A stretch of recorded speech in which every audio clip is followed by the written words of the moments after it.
ओम नमस्ते अस्तु भगवन् विश्वेश्वराय महादेवाय त्र्यंबकाय त्रिपुरान्तकाय त्रिकालाग्निकालाय कालाग्निरुद्राय नीलकण्ठाय मृत्युञ्जयाय सर्वेश्वराय सदाशिवाय श्रीमन्महादेवाय नमः।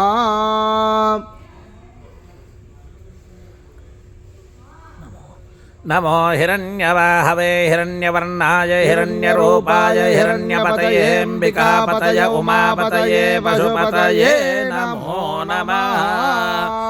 अर्तको सत्यं परं ब्रह्म पुरुषं कृष्णपिङ्गलम् ऊर्ध्वरेदं विरूपाक्षं विश्वरूपाय वै नमो नमः।